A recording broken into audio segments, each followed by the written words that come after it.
Hello. How's everybody doing today? I might be ending up getting up and down because this one is what do you call it? Everybody's walking their dogs out right now, and he's like going nuts so every time he sees one. Oh, and I was just about to sit down, and then somebody ended up coming out with their little doggy. So anyway, how's everybody doing? I know it's been a minute, but I'm trying to figure out which way I want to do things, where I want to film, and my son had a good idea. He goes, you should film over here in the living room, and I said, what, you're right, I should. So that I think this is where I'm going to be for now on. If I'm not, if I'll do my crochet here. No. Let's go. Get down. I said no. I don't care. You stay over there. You stay over there. No. Oh, he's gonna be upset. No, you don't know how to behave. No, you don't know how to behave. Anyway, he's annoying. He could be sometimes, right? I mean, he's not all the time. Anyway, my name is Emma. This is your first time here. Welcome to Chaos. I'm trying to film Tea Time Tuesday. This is what it's like.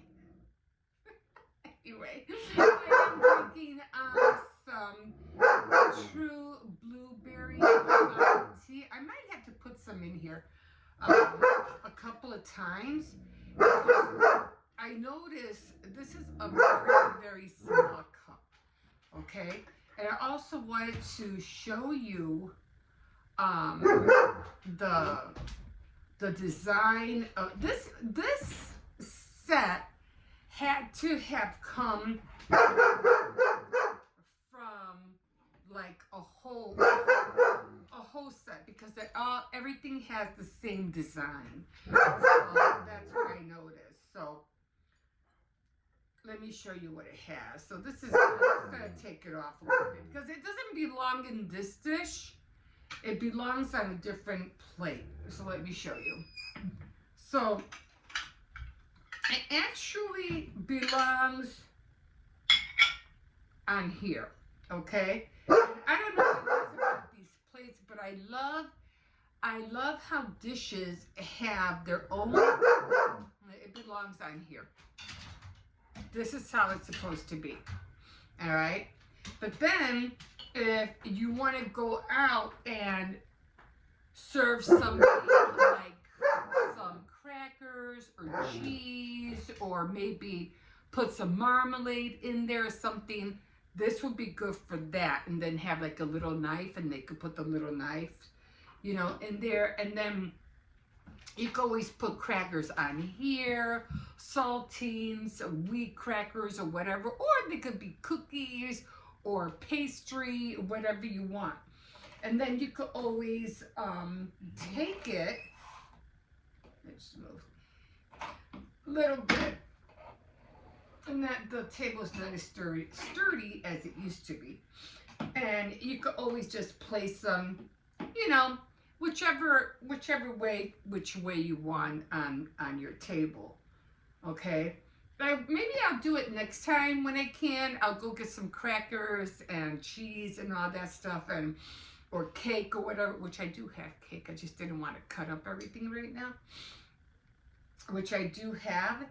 And I might have to take this out, or you could just use it as to put your tea, or this right here, the tea holder, and put that in here instead, which I'm going to do right now because I have nowhere else to put it. Okay, so, but I don't know what it is. My Christmas tea set was the same way. It had, but it wasn't round. It was more like oval. It was more oval than round. So I think I'm going to have to put more in here because it's very little. And my other teacups are very, very big. They're big. I also have a, I'm not taking you out right now. And I also have one that is like for an espresso, and it's like really, really, really tiny. But which yes, I know. You probably all seen in my kitchen that I have an espresso machine. It's not really mine, it's my son's. But I do want to use it. You know, I do want to, what do you call it? Experiment with it, which I'm not really sure how to. I mean, he has shown me, you know, what to do, but I haven't really, you know, dived in to do it. It just seems like there's a lot of little things that you have to do in order to make the espresso or cappuccino, whatever you want to call it. But yeah, but I am gonna work on it. I am. So bottoms up, here we go. I just want to take a little taste. This one's annoying me. And one thing I like about drinking tea, I like drinking tea when it's hot, like really hot. I'm not taking him out. He's gonna have to wait. Okay, so we're gonna put this aside right now. And I know I have not been on here for a while, probably ever since, what do you call it, the holidays. And I know I was reading a book, and it was called Taking It All by Maya. I'm not worried about him barking. There's nobody here. It's just me and him. And he's just gonna have to wait. So I was on what chapter was I on? I might have to get a lamp, like one of those 3-tier lamps that have those 3 heads, because I definitely need more light in here, especially if I'm going to be here all the time. You know what I mean? Okay, so I do remember reading a little bit more, but not a whole lot. I don't remember where I left off. Do you guys remember where I left off? I know I was talking about what I didn't like, and that was when the writers, I mean, I don't know how bad they want to push a book out, but when the writers start getting really nasty with their wording, it's like, they start describing things, and it's like, why are you putting that in there, or why are you doing that? You know, it doesn't make any sense. Cersei's, come here. He could be by the turtle. Who are you barking at? Leave the door alone. Leave the gate alone. Stop barking. Stop barking. Well, you're gonna have to wait. So then they just start writing things, and it just sounds nasty. I'm like, you're gonna have to, you should modify it to make it feel like, of course, like you're there and like you're feeling it, but don't make it sound so nasty. You know, like you're putting somebody's penis in somebody's mouth. I'm like, or he put his penis in my mouth. I put his penis in her mouth. I mean, come on. I mean, it's just disgusting. Don't write sexual, wording to make it sound. To me, it's just disgusting, and it just takes away like I don't even want to read it no more. If you're gonna write a story or whatever, a book, and you're gonna have that kind of content in your book, that it's like, you take away from me wanting to read the rest. Because, are you going to have more of that creepy, disgusting wording in your book down the line? You know, like, I mean, I don't remember when I used to read, all those Harlequin romance novels and things like that. I don't remember ever reading it being so blatantly in your face, wording like that. I don't remember those words ever being in there. And lately, especially when they came out with those 9.5 weeks, and then they came out with another one recently, or I think it was like 5 years ago, almost like the same thing. I think the first one was with I forgot her name. She was so famous. She was married to that Baldwin guy. She was married to Alec Baldwin. And I think she even made a movie with him. the married man or whatever. I see her face. I just can't think of her name. Yeah, she had blonde hair. Anyway, she was the one that came out in the first one, 9.5 weeks. It was just so, to me, it was just so stupid. But anyway, it is, and I don't know who would ever put themselves in that predicament.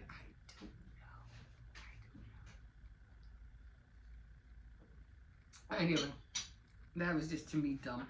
Anyway, so I don't know exactly where I left off.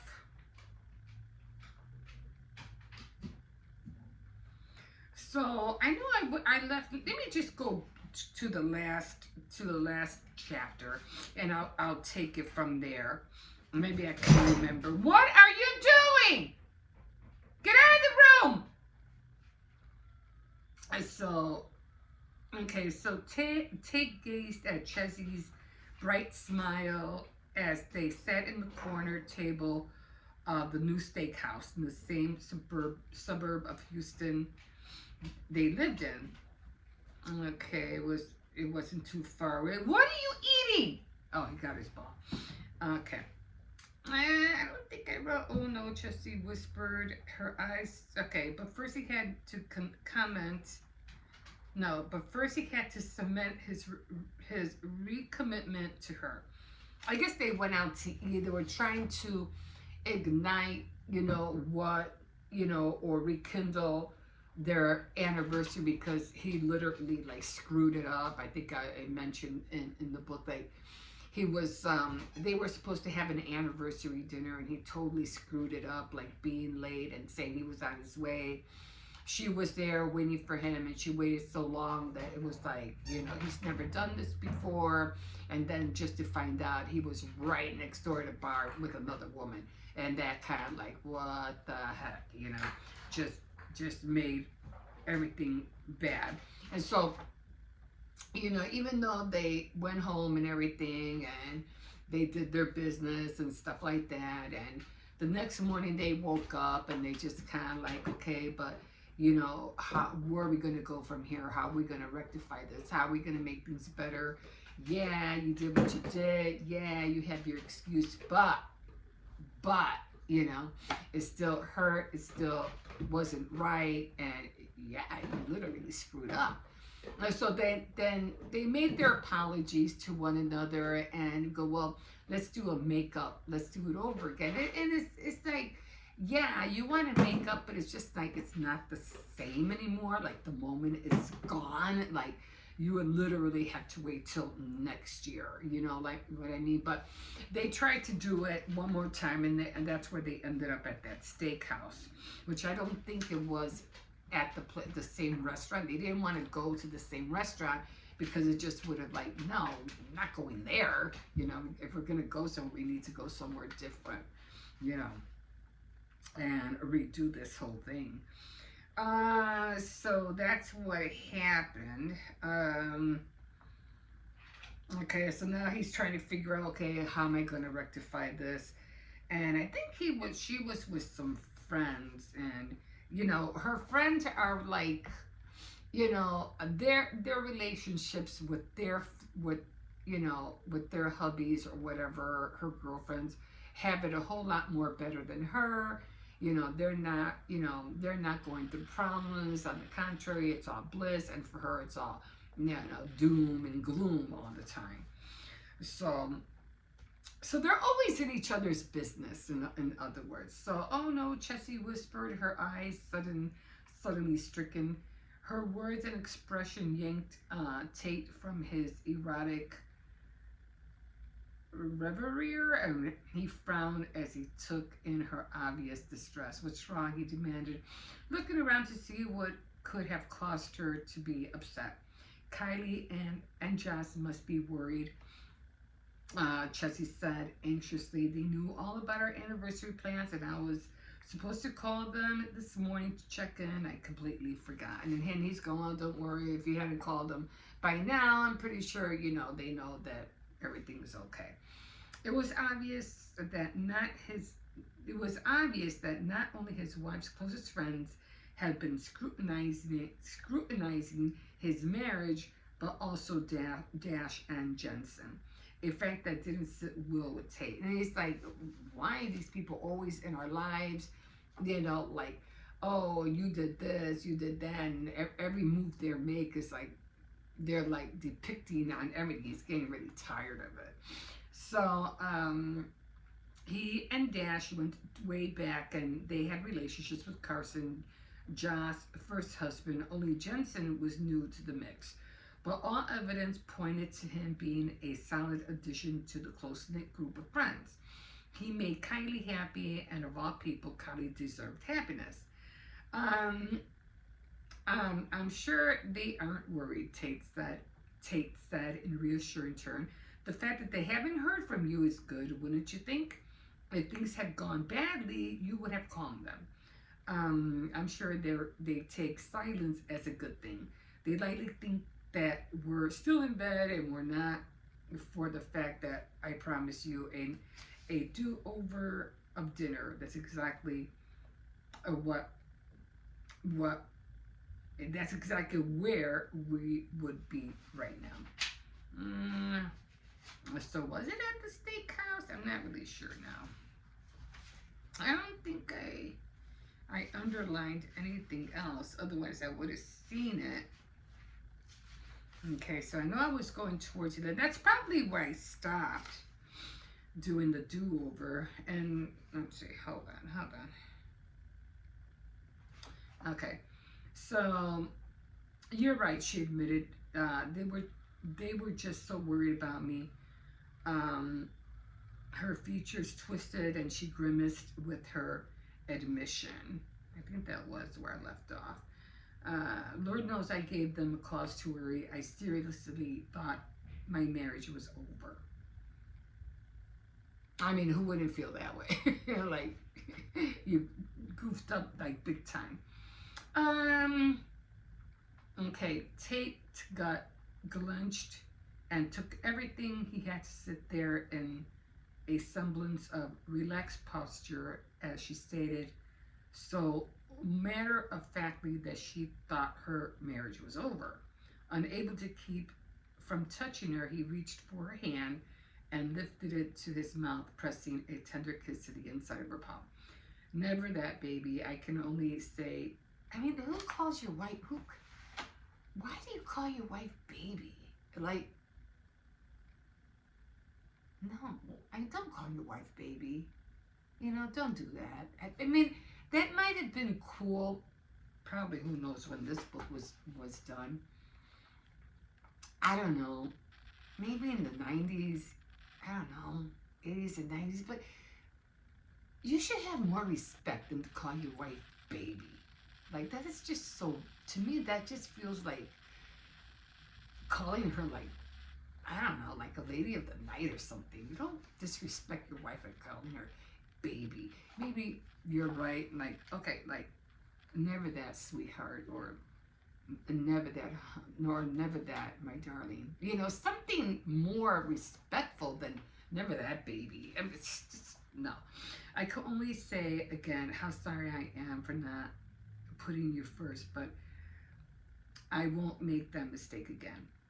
Let's not rehash it all over again, she said, her lips in a determined line. Let's put it behind us where it belongs and start over from right here and now. Now that sounds like an excellent plan, he said in satisfaction. Would you like dessert? I know what I want, and it's not on the menu. Really? So flushed again. I mean, I could understand it, but it's like,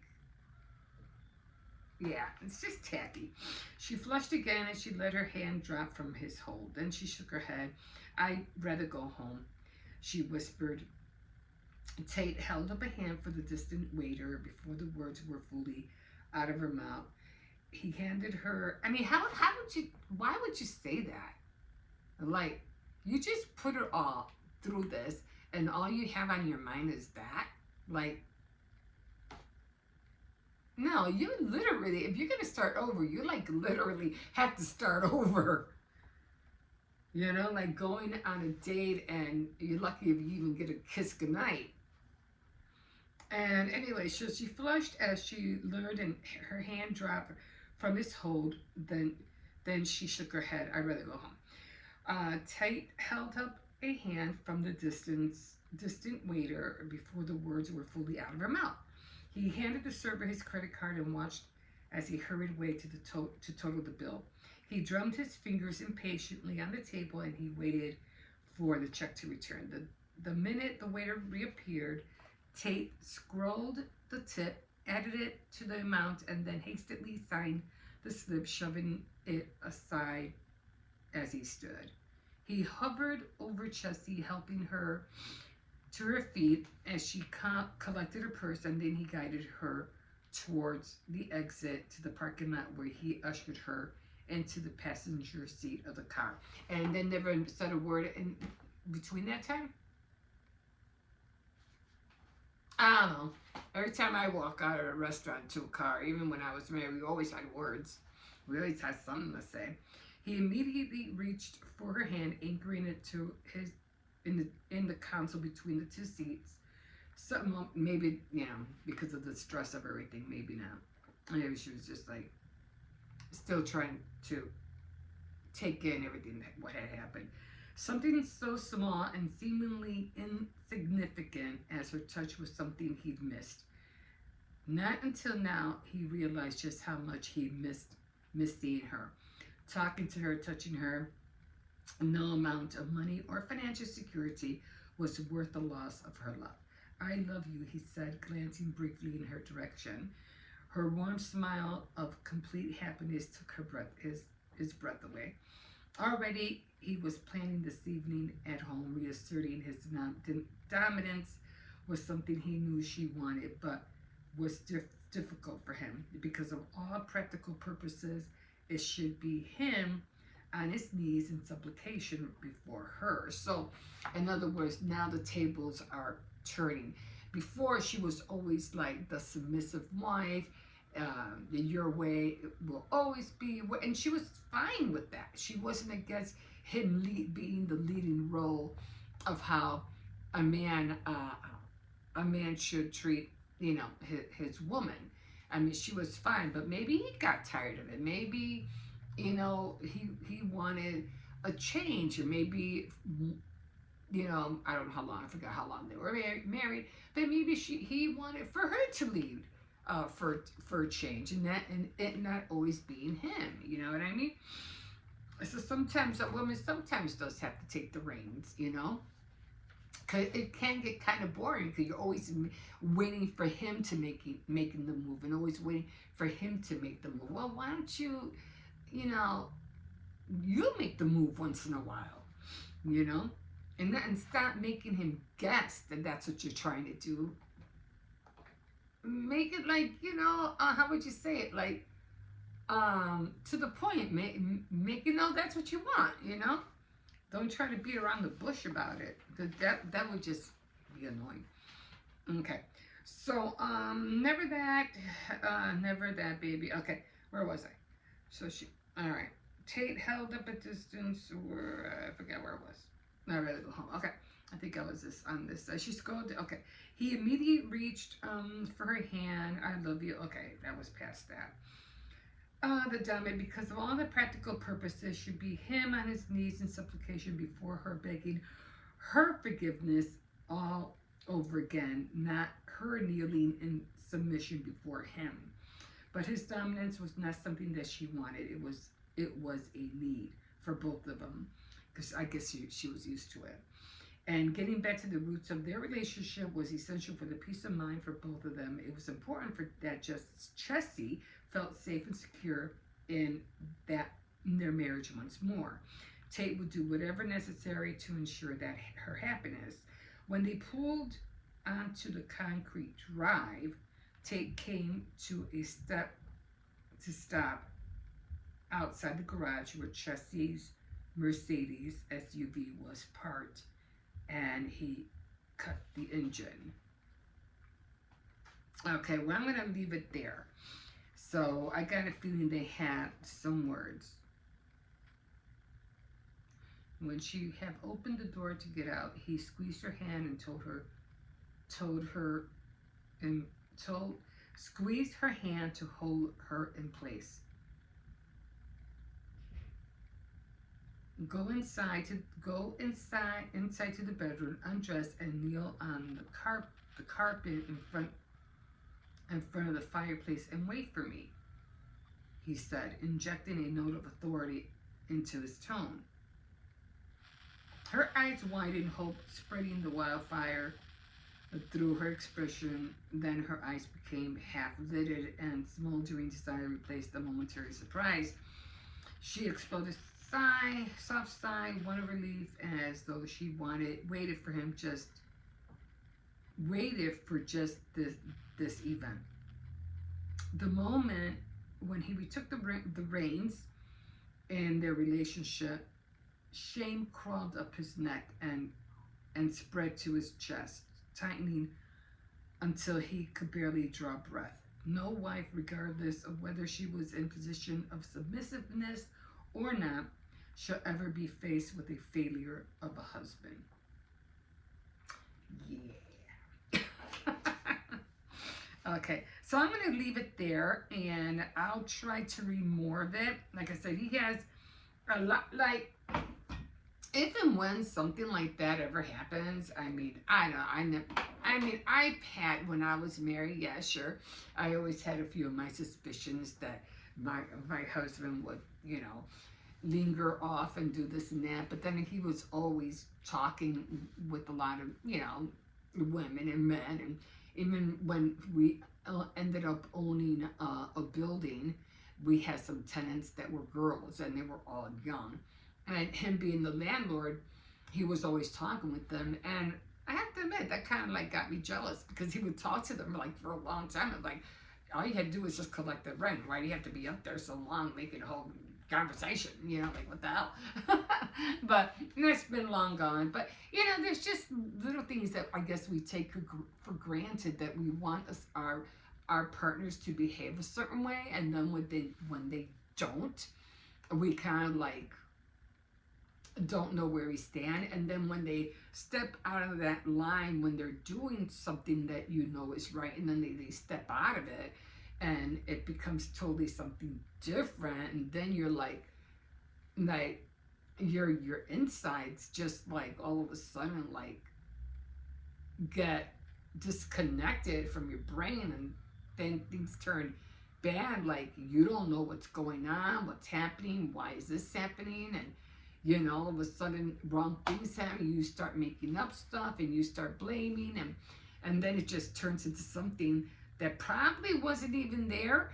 Or you might have good intuition, and it probably was there, like that movie with the what was that called? The Deborah. It was a story that came out. The Deborah Bedford story, I think it was Bedford, the Deborah, and all this time, she knew her husband was cheating on her, but he made her feel like she was nuts, she was crazy. And then at one point, she goes, because they were already getting a divorce and everything like that, and she goes, you can be honest with me, I was right? I mean, you were fooling around on me behind my back. I was right. I mean, she goes, it doesn't really matter anymore. I mean, we're gonna be living our separate ways, so it doesn't matter anymore. I mean, but I was right? And he goes, yeah. So it's like, you mother. even though he finally confessed it, you would still have that, like you want, you know what I mean? But yeah, and I think she's still in prison. I don't think she's going to be released until, or come up for, I didn't, keeping an eye on that for promotion, not for probation. I think, what is it called? Until 33, 34. But of course, she's not going to get it. She's in there for life. Like, yeah, that's not going to happen. Anyway, I don't know how I came to all of that, but there's just always, how books tell stories. Like, even because I was watching, what was it called? The Stranger Things and the brothers, how they ended the movie. I think a lot of people were like, they didn't like it, they thought it was bad, but you have to remember that I'm not really sure if the Duffer Brothers were the only ones writing everything. I mean, they could have had their input, but I'm pretty sure they had other people writing the ending. And I don't think it was only solely them, you know? I mean, I'm pretty sure they had the last call, the last final word, I'm sure. But I don't think it was just them. Because they were showing some scenes where, what do you call it? The cast they were reading it, and they were like, they weren't even filming the scenes, and they were already crying. Like they were crying at the end of the story, and they haven't even filmed it yet. Because of course they have to be into character and all that stuff, but they were like, no, it's gonna end like this, like no way. They were like literally crying.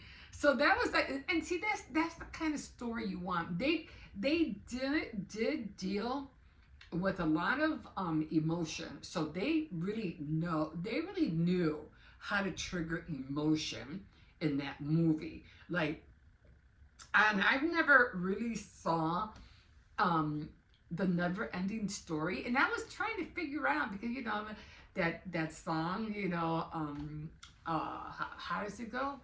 I've listened to that song so many times and I forgot how it goes. Turn around, tell me what you see. Anyway, so I was like, where in the Never Ending Story is that song? Because I did watch it the other day, and I didn't catch it. Like, where in that movie was the song?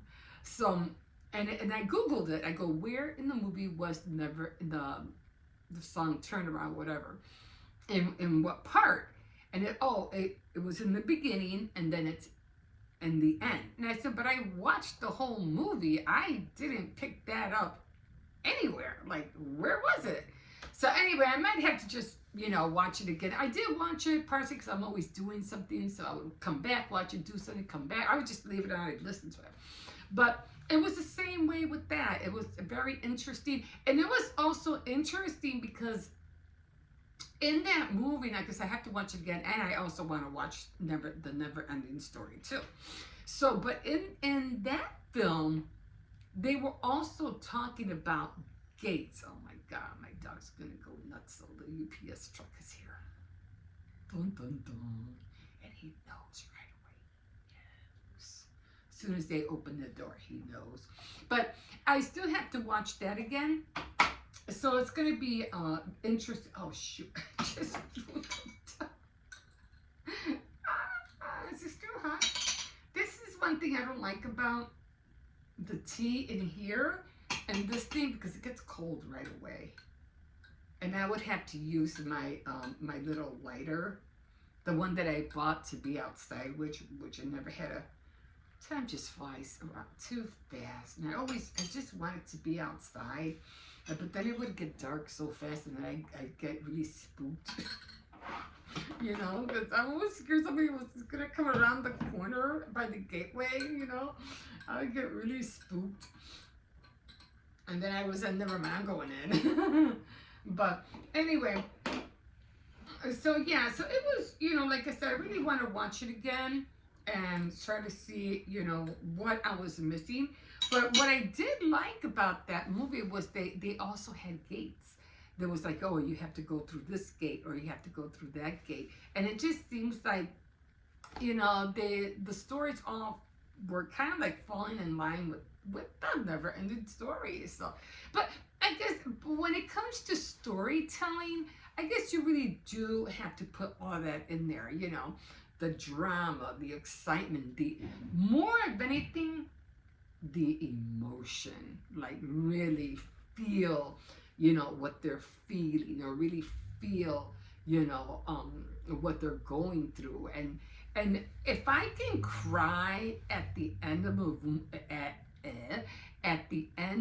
a movie, then to me, you did an awesome job. If you can make me cry at the end, the last scene, awesome. That was great. Yes, that was perfect. And I did, because a lot of people didn't like the ending, but you have to admit it has to end sometime. It's not going to go on forever. And these characters, these actors and actresses, they have lives to live, and they can't be acting like children all the time. People do grow, you know what I'm saying? So they can't stay teenagers and young forever. So, and then again, like I said, they have lives to live. Who knows what they're going to move on to? Who knows? But at least we'll always have that, to watch. And if we want to revisit, Hawkins, what was it called? The Hawkins thing or whatever. We could always do that. But I am gonna miss a lot of the characters. I have to admit, I will. And if they ever, I did see some movies that they did try to move on with. I didn't like some of the movies they were in. It was like that did it with Erica and what was it? What's her name? I can't remember her name. She played she played Max. I seen the movie with her. I didn't like that one either. And what was her other? Well, I seen a few, and they just, the movies just were like, they weren't even good. So I did see Elo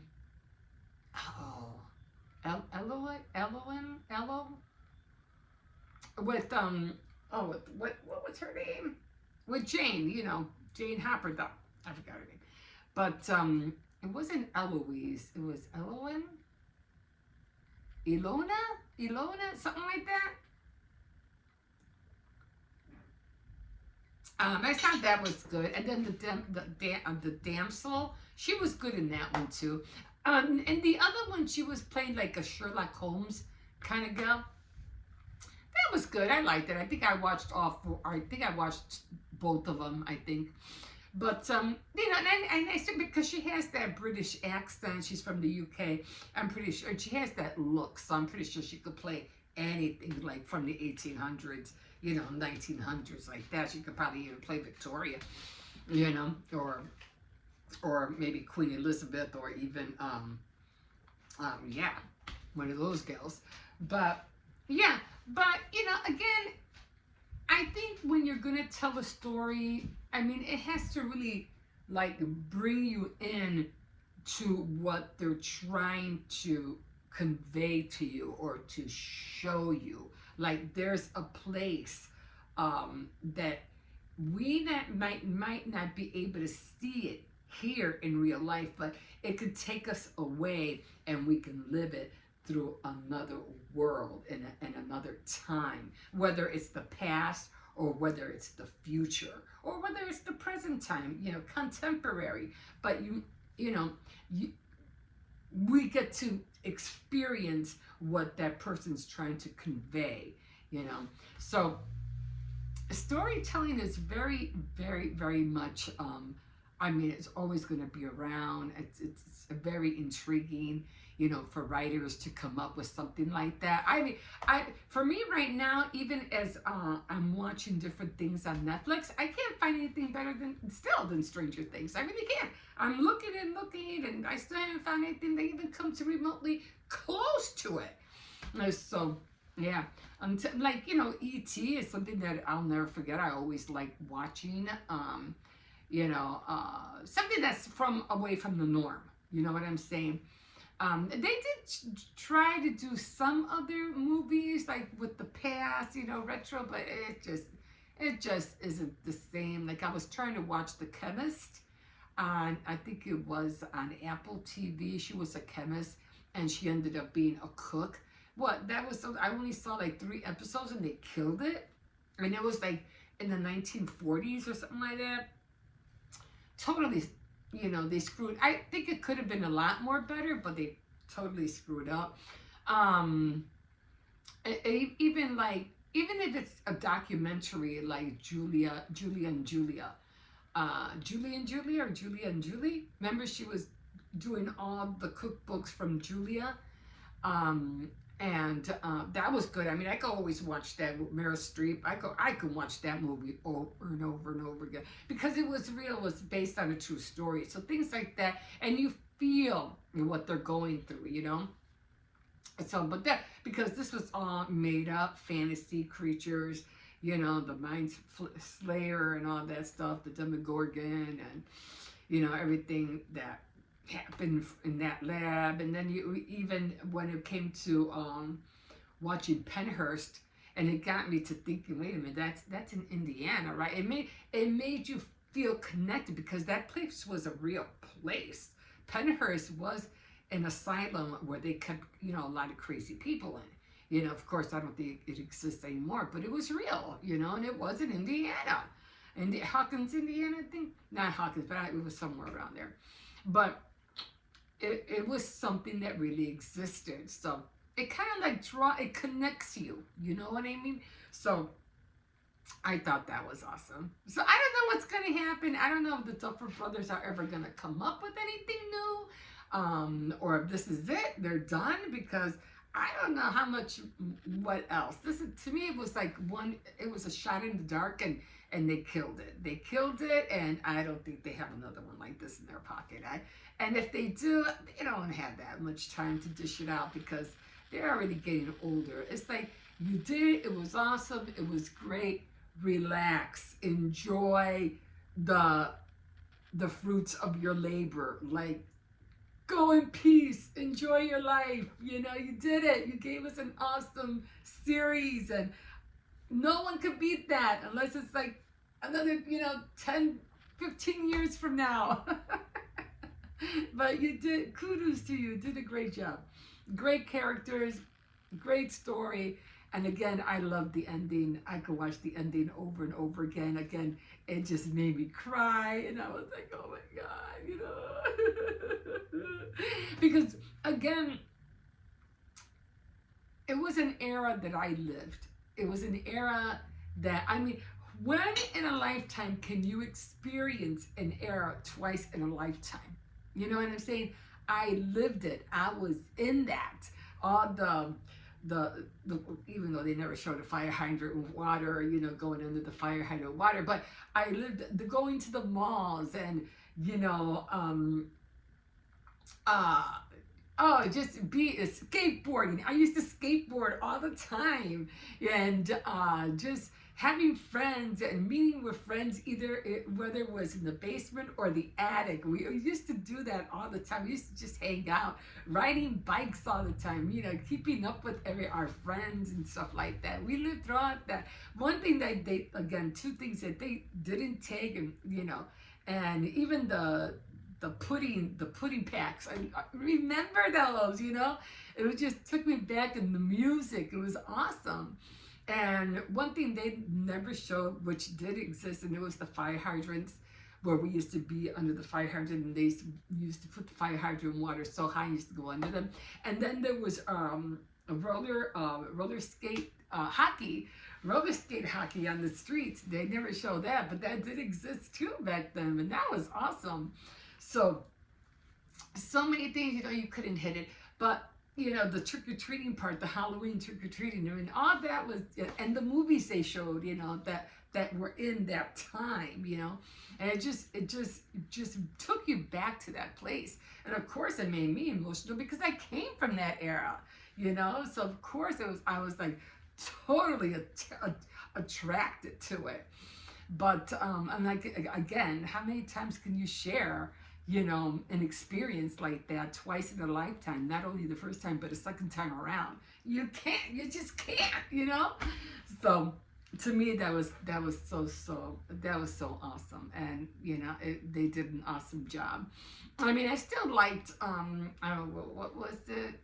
Tales from the Crypt. I did try to watch Goosebumps on Netflix, but it just didn't take. But I do remember the series Goosebumps. But but all in all, it was an awesome. Like I said, the ending was perfect. I thought it was just spot on. So they did a great job with the ending. So I don't know why everybody was complaining. But anyway, I think I've been on here long enough. Thank you for joining me today. I guess I had a lot to talk about since I've been missing for a bit.